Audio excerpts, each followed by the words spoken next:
Good. Now relax. Now raise up your left hand.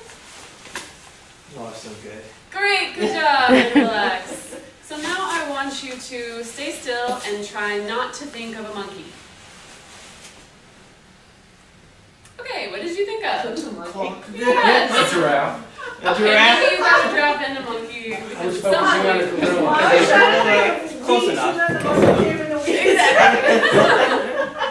So, what that activity shows is that working on the body is very easy to do, right? It's like fitness, exercise, that's something that you can just do. But working on the mind is a lot harder. You telling yourself, don't be stressed, or, don't think of a monkey. It's much harder to actually do that. So that's why we have these coping techniques, which help deal with stress, specifically. So, what is stress? Stress is basically the body's response to a threat or a dangerous situation. So it's the fight or flight response, right? And so what can happen in the body when you're feeling stressed is maybe you have increased heart rate, your breathing becomes faster, your muscles get tense. That's typically how stress manifests in the body. So is it healthy or unhealthy? Well, it's healthy in that it does motivate you to escape a dangerous situation, or a little bit of stress is good to kind of keep up with the daily grind of whatever you need to be doing. But it becomes unhealthy when it's constant and repetitive and becomes something that's like frequently affecting how you are during the day. And that's when it's unhealthy, and that's when you really need to focus on how to minimize stress and cope with it. So first of all, we want to open up a discussion about what you all already do to cope with stress, if you do anything. Healthy ways. Yes. Not the powdered Come on in, Lance. Lance, come on. Come on, come through. Hey, Hi. Lance! Hi there, how are you? Good. One of the things that I do typically, and I learned this actually in a yoga class one time, is counting breaths. Deep breathing, I usually will start, for me, I'll start off with 7 seconds, 7 counts, inhale, 7 counts, exhale. And then whatever feels comfortable, whether I move it up to 8, move it down to 5, and I just keep doing that. And of course the counting takes your mind off of and trying to match your exhale and your inhale. And that typically will get me calmed down fairly quickly. That's Well, excellent. guess what? We're going to do something like that in just a little bit. Yeah, that's really great. That's awesome. So how long do you do the counting for? Just until you feel... I don't feel that, until the sort of that beginning of the panicky feeling kind of goes away. Gotcha. So whenever, it's one of those things and I get there on time and you don't, Right. get there on time. I mean, Right. there's nothing in, and I can drive while I'm doing it, and I can, those kinds of Just don't close your eyes. Well, it helps if you close your eyes, but, and then I'll even visualize the numbers, and that'll help too if I close my eyes and stuff. But That's So great. allows I'm you to- totally going to use that. That's Yeah. really good. So it allows you to kind of take a step back a little bit and Right. just kind of reassess and just wait for it to kind of pass. Awesome. Really cool. I try to walk if I can, Yeah. or walk around the lake or something, and if it's really bad, go in my bathroom, and I'll fill my bathroom sink full of the coldest water that I can, and you stick your face in there and scream as loud as you can for as long as you can, and you'll feel like a miracle when you're done. Interesting. I haven't. I have not tried that one. Fabulous. So I'm definitely Everybody excited to do it. When you get to that breaking point. Great. Okay. Good call. Well, for me, mine, it doesn't last long, no matter what. It just, I guess my personality, it just rolls off my back pretty quickly. So my stress doesn't last very long at all. That's awesome. Right. Yeah. What's your secret? One of the lucky Yeah, ones. right. I just don't care. No, I mean, most of the things that people get stressed over, I realize it's not really that important. Yeah. It's one thing if you're dealing with somebody who's chronically ill or something, a family member, that's a lot of stress there. But most of the stuff in my life, it doesn't really that matter. When I'm going to remember it in a week. Right. Yeah. Totally. It's a great point. Yeah. I actually try to do that too, and something that helps me like get in that mindset is this is totally cliche, and I haven't even told my team members that I do this, but I look up at the sky, and then I think about how small I am, and how my life is really pretty insignificant. And maybe this is scary for some people to think about, but it really comforts me, because then I'm like, oh, like, my problems, like, okay, it's fine. Like, in the whole scheme of things, it's not a big deal. That's something I do too. So, similar. Hi, come on in. Welcome. Are you How are joining you? us? We're talking about Enjoying. stress. Yeah, because so much Coping stress. stress. Lance, how do you cope with stress? Yeah, Just say this is not my forever, Nice. it's not my forever. I like that. Yeah. or, think of something positive, Mhm. Cool. try to shift it, listen Great. to some music, Yeah. So call these are all some- great talk strategies. to somebody. Talk to somebody. Mhm. These are all what we have listed here. Yeah. Do you have anything to add to that? How do you cope with stress?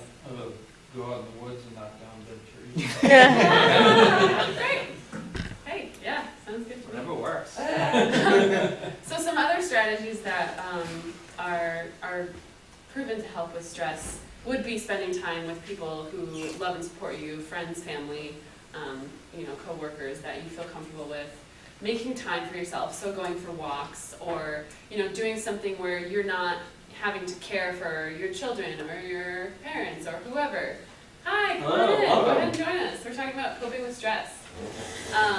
So making time for yourself, maybe having a hobby that you do, just helping you take care of you for a moment. That's really good. Writing in a journal is also a good way to cope with stress, and so that helps you get out all your emotions. It's kind of like venting to a friend, but you don't actually have to put any burden on a friend. And not only that, but you can look back in your journal and then kind of track how your stress or issues in your life are going, and then you can even see, okay, well, I dealt with it this way at this time, and that seemed to work really well, and now I dealt with it this way at this time, and that didn't really work. So it kind of helps you track stress as well, which is pretty useful sometimes. Reframing the situation, focusing on positive. So it's kind of like what we were talking about with just realizing that, it's not that big of a deal, and if it is, try to reframe it so that there's something that you can think about that's maybe positive about the situation. And then these two, reducing caffeine and sugar. So actually what happens when... We almost had you. Up until that point.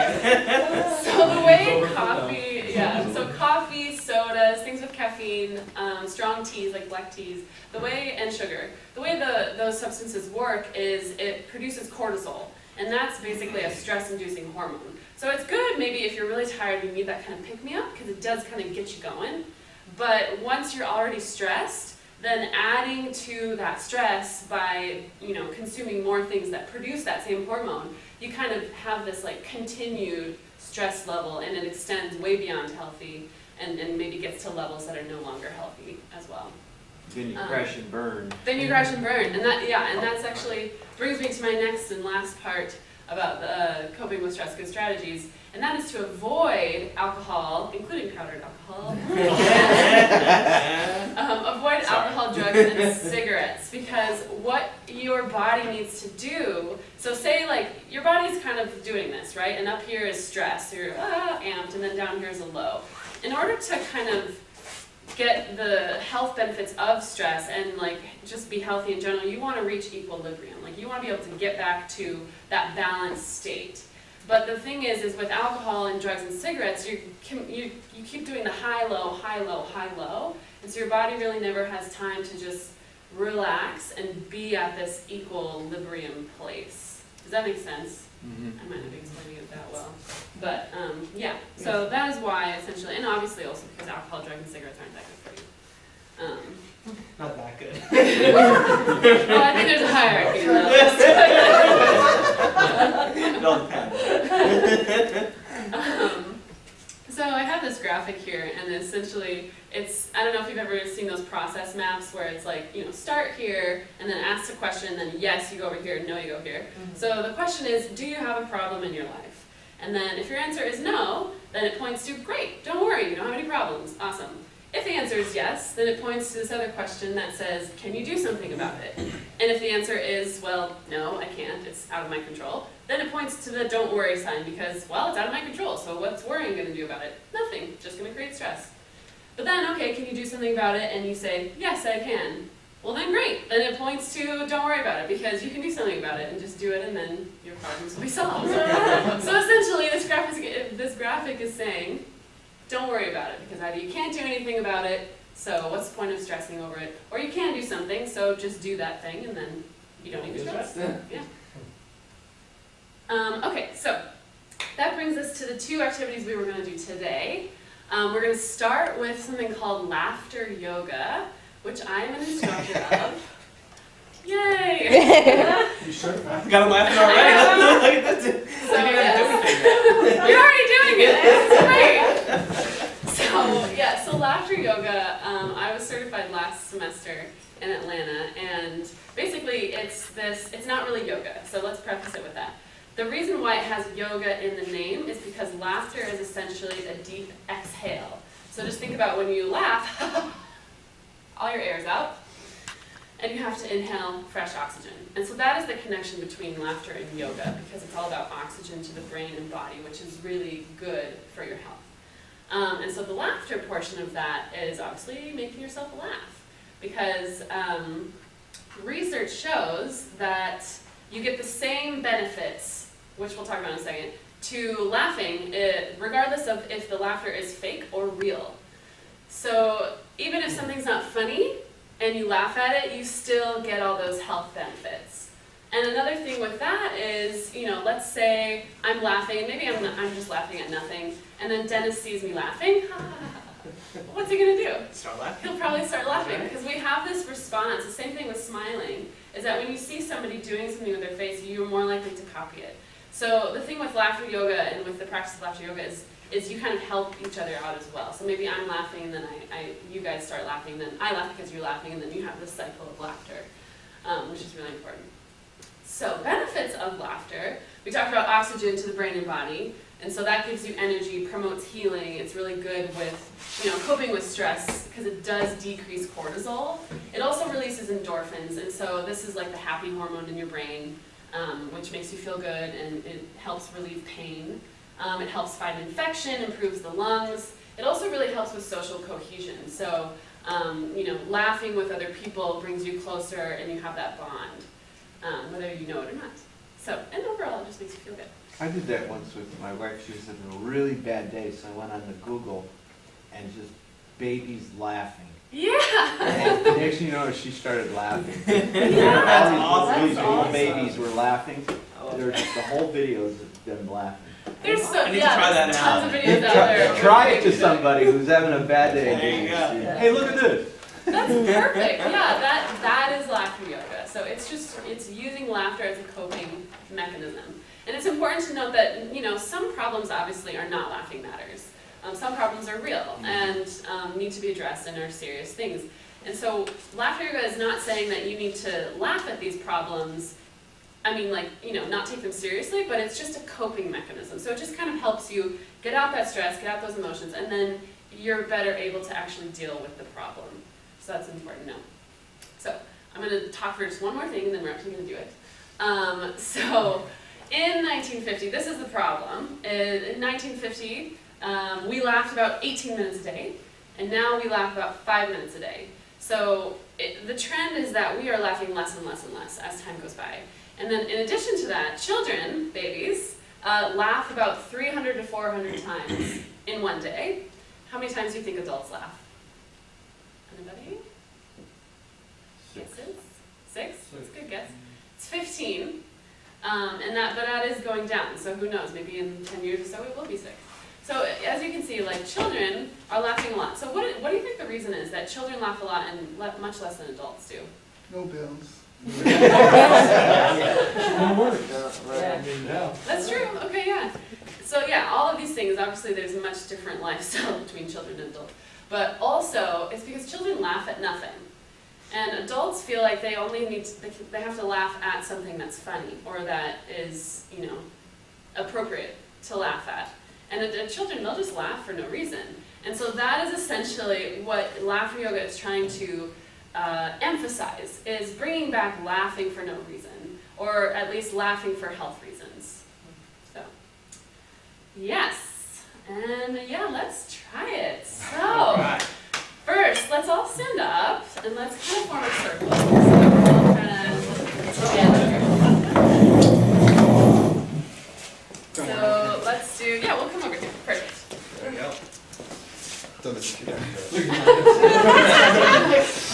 All right. Character, right? So that's it. Get ready to laugh.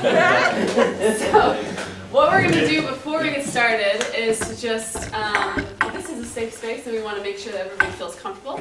So what you're going to do is you're going to imagine the child you on your shoulder. So you're going to imagine you at maybe 5 years old. So that's sitting on this shoulder, kind of like the angel devil thing. In this case, the child's the angel. And then you're going to imagine your adult self on the other shoulder. And this is the person who, you know, whispers in libraries and tries not to laugh unless something's really funny and is serious most of the time. So what you're going to do is you're going to look at your child self, you're going to give them a little wink, because that's who we're going to be working with today. And then you're going to look at your adult self and you're just going to brush it off, because for the next 10 minutes, we don't need that person. Okay, now we're ready. So this first exercise, I think we'll just go around the room and we're all going to laugh. And basically what I want you to do is say your name, then laugh, and then you're going to say one thing that stresses you out, and then you're going to laugh it off.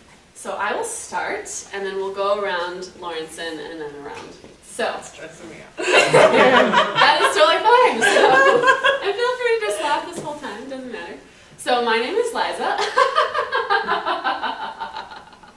And one thing that stresses me out is thinking about graduating without a job. Okay. My name is Lawrenson. One thing that stresses me out is... You got no problems. I'm like really thinking about what the real problems like. My student loans in the future.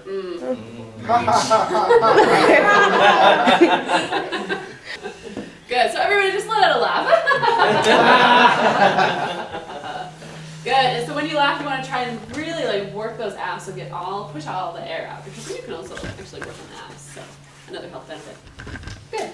We're going to do 2 more exercises, and this next exercise is just going to be walking around laughing and like pretend introducing yourself to somebody. So you can shake someone's hand, you can high five, you can bow to them, whatever you want to do, but you have to be laughing the whole time. So this is kind of how it looks. Ready? We're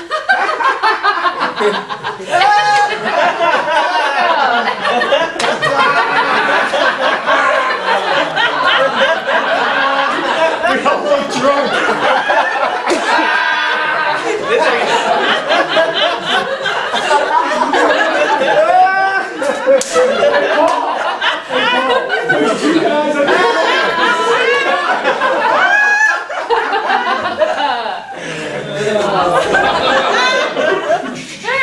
Very good. Excellent. All right, this last exercise, and obviously when you do this, you probably want to do more than just these few, but for the sake of time, we're just doing a couple. But this last exercise is something that you can do on your own. So let's say that you're feeling really stressed out at work or wherever, and you just feel like, oh my gosh, I just need to laugh, but it's really inappropriate or kind of strange if I'm just like sitting in a corner laughing by myself. So one thing you can do is you can pull out your cell phone and you can pretend that whoever you're talking to on the other line is hilarious and they're telling you something so funny and you're just laughing the entire time, right? So we're going to practice that right now. So pull out either your real cell phone or your pretend cell phone. I'm using pretend. And we're just going to be laughing at what they're saying because it's so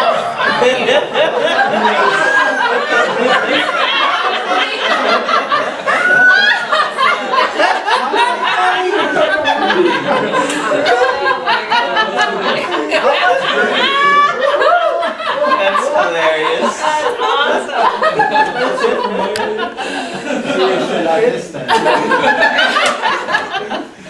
Oh, very good, very good. Did you just dial somebody? No, Siri said, I'm sorry I missed that. Wait, what? I want to check into somewhere. All right, so this last thing we're going to do is we're just going to take a deep inhale, and then on your exhale, you're going to laugh it out. So, inhale. Exhale. Good, we're going to do that 2 more times. Inhale.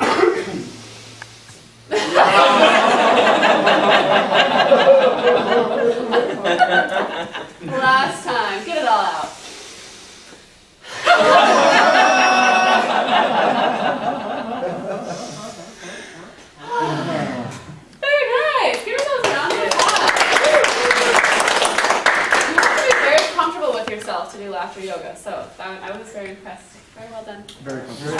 That's better than logo. Yeah. Everyone was laughing. Bad joke. That's what Paul said. Our exercise little Thing in the break morning. things. He didn't want to do. They want yoga. Logo. All right, so now that we've yucked it up a little bit and we got the laughs out, we're gonna take it down a notch, and we're gonna talk about some mindfulness-based meditation. And mindfulness-based meditation has been around for about 2,500 years, so it's nothing new, but we've kind of just discovered it here in the States. Basically what mindfulness meditation is, kind of some of the core values or core principles.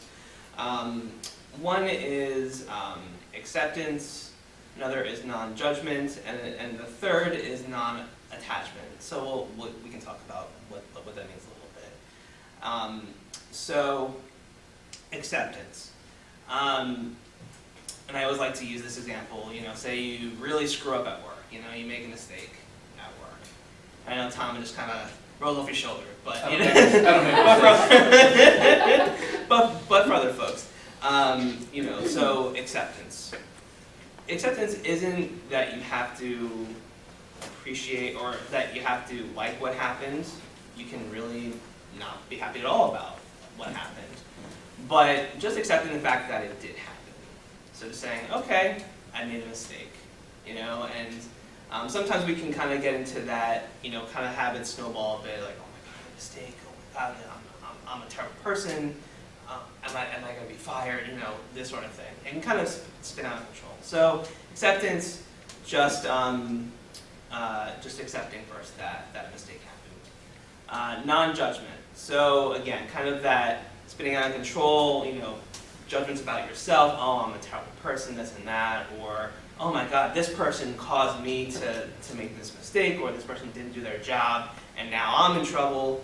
So just non-judgment, again, not putting a value on it necessarily, which is not easy to do, because we put values on these things. We usually put a value of bad on it. But just trying to not either put a value of good or bad, or just again, kind of that acceptance of just a mistake. That's simply all it is a mistake. And then finally, non-attachment. So again, going to back to that same example, making a mistake at work. I know for myself personally, I hold on to a lot of those things. Like I hold on to a lot of mistakes that I make, especially at work or at school, and it kind of stays with me for a while. So that's something that I've had to work on is non-attachment, or being able to just kind of let that go. Maybe you feel it for a little while, a couple of minutes, maybe a couple hours even, but then eventually just letting that pass and allowing yourself to move on. And even if it's a big mistake, allowing yourself to eventually to move on from that. So that's kind of in a very small nutshell what mindfulness is. And so there's been a lot of research recently here in the States, especially about the health benefits of practicing mindfulness-based meditation, and there are actually a lot they found. It can help with things like anxiety, depression, problems with sleep, even problems with managing pain. It can improve concentration and memory and even mood, and of course stress, which is a great thing. So it has all these really, really just fantastic health benefits. Now, I will say, it takes a fair amount of practice. Now, you won't see these benefits immediately. It's kind of like anything else. It's kind of like exercise. If you want to be fit and be in shape, you can't just go to the gym once, right? You kind of have to try to practice it as much as you can, right? So there's no mindfulness pill that you can just take. But the great thing is that mindfulness can be done pretty much anywhere at any time. And there are various different types of practices. One that we'll be doing today is the awareness of breathing, kind of similar to what you were talking about earlier, Tom. But there's a little bit more involved with it. There's a body scan where you can get out of your head almost and into your body more, and just kind of really feel the body. You know, just feel aches or pains or itches, or maybe something feels really good in your body. And also, there's one called an eating meditation, where you just really focus in on what you're eating at the moment. So just to show that you can kind of do practices pretty much anywhere in almost any situation. But don't take my word for it. Let's try it out. So if everybody just could, with their feet planted firmly on the ground in your chair, let's just get comfortable in our seats. You can move around a little bit. And so we're just going to take a moment. You can put your hands on your lap. I sometimes put my hands on my stomach, and that just kind of helps me to kind of get more acquainted with the body and with the breath. And so we're going to go over awareness of breathing exercise. And so whatever you're most comfortable with, hands in your lap or hands in your stomach, wherever. Just take a couple of deep breaths.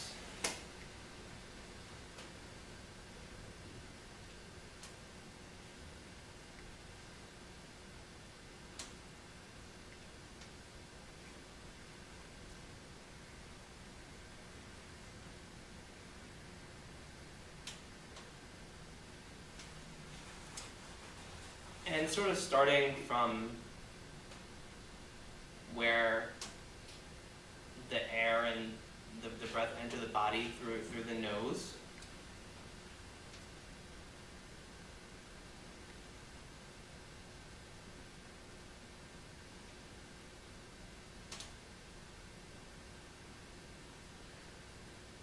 And just try to notice what you feel when the air enters the nose when you inhale.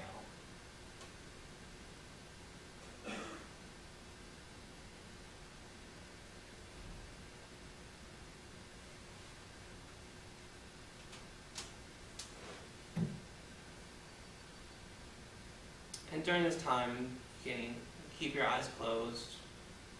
You can keep them open. Or you can do what's called soft eyes, which is sort of half open, half closed.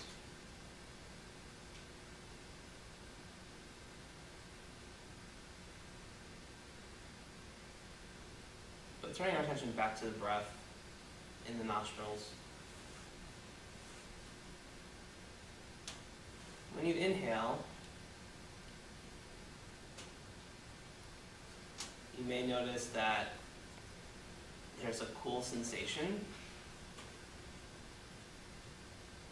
as the cooler air from outside enters into your nostrils.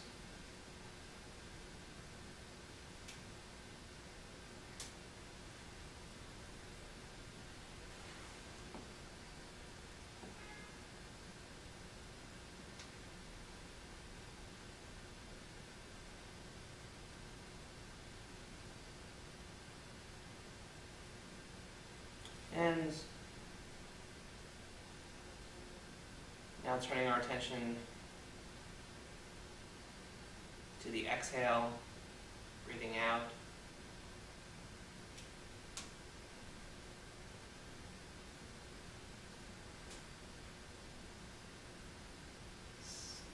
See what you notice there as well.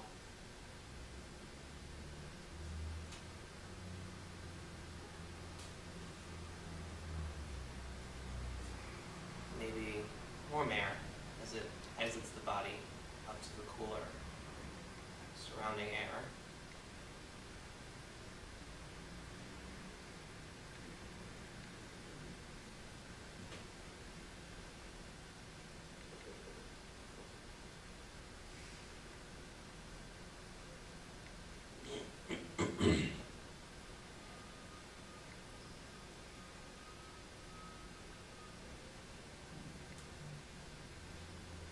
If you don't notice anything at all,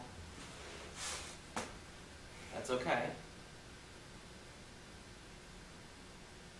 It doesn't mean you're doing anything wrong.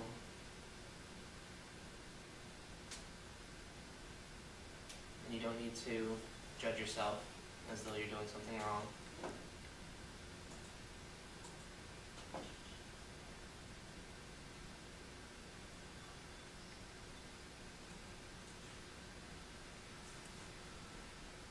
just go with what you do notice.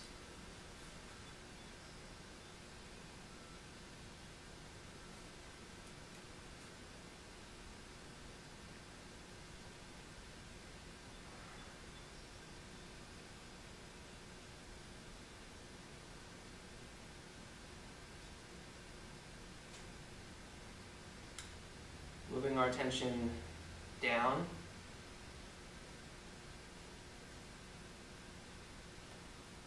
The neck and the shoulders.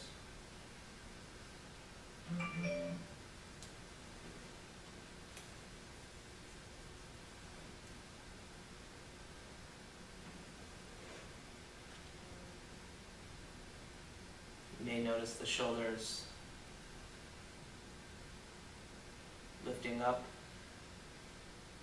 on the inhale, kind of tightening on the inhale.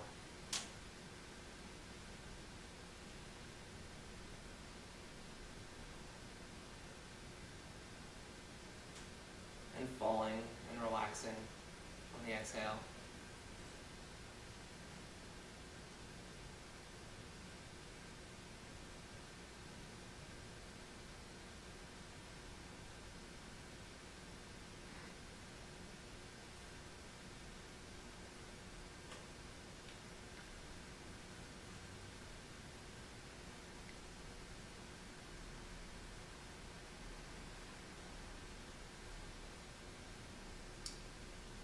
And you may notice at some point that your attention is away from the breath. Maybe your attention has gone to your thoughts, to sounds inside or outside the room.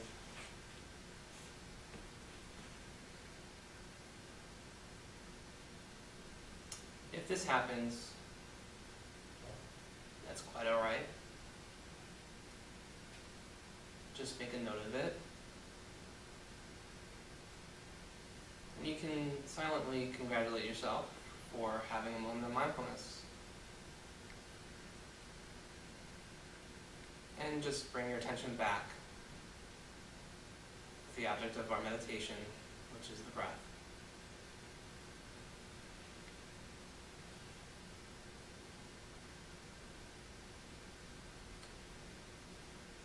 And moving down further still to the chest and the belly.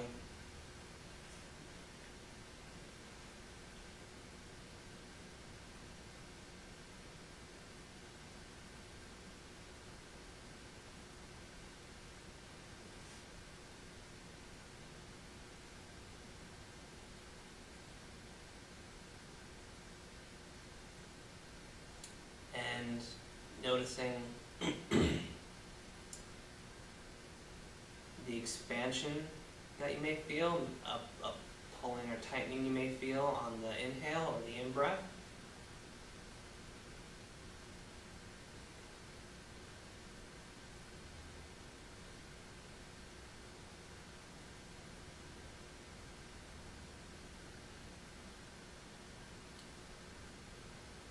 And a relaxing or falling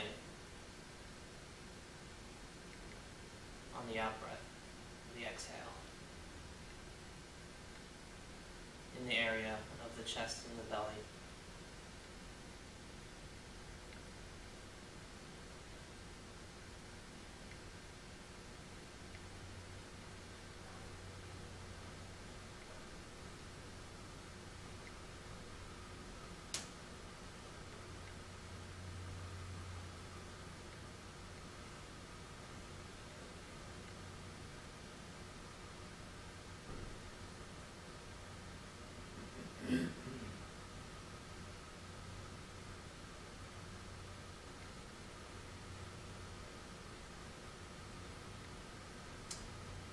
And for these last few moments,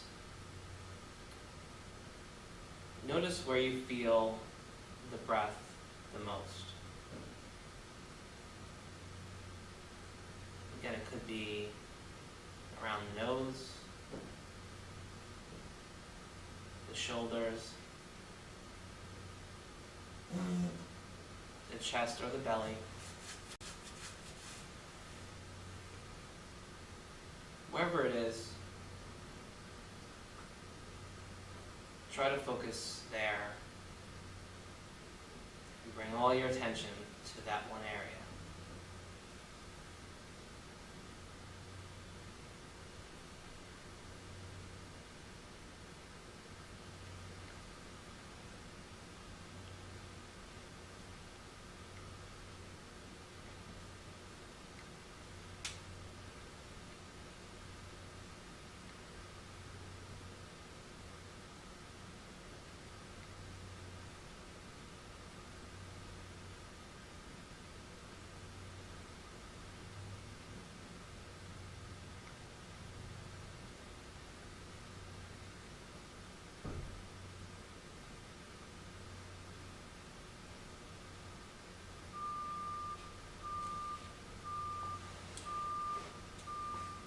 We will now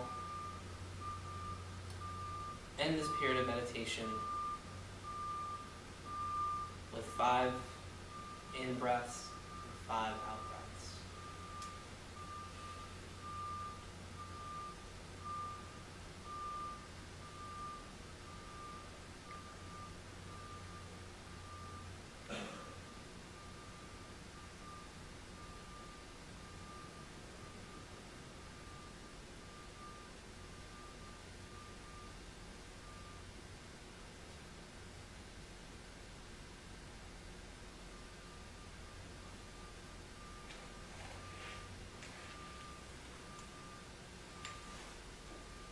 And when you're ready, we can bring ourselves back to the group.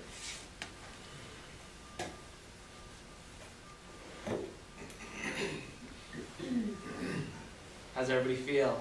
Jolly good. Jolly good. I like that answer, that's perfect. Anybody else want to share? What did they think about that exercise? Calming. I like thinking that. How they felt last night too. They were ready to fall asleep. Very calming. Which I've come to realize for myself at least that tells me that I'm not getting enough sleep. It was easier for me to do it today than last night. Awesome. Mm-hmm. And I think that's with. I mean, I think it's like anything else. With practice, it just becomes easier. Now, you know, there are definitely days where number one, I don't want to do it. Number two, it's really hard, and it's really hard. And that was just for what, 10 minutes or so. It's hard enough. Even after practicing for 10 years, I still notice my mind wanders, and and again, it's just kind of bringing it back to that object of meditation, bringing it back to the breath. Any other last thoughts? A little add-on for that is, when I do it, I usually have a nice, really comfortable lazy boy. And eye pressure. So if you get something, I think they have yoga mat things that you can put on your eyes, but they're little bean bags. And just a little bit of pressure on your eyes actually makes a difference. And it's another one of those things that while you're doing it, you can think about the pressure on your eyes, and then take out your breath and think about your shoulders.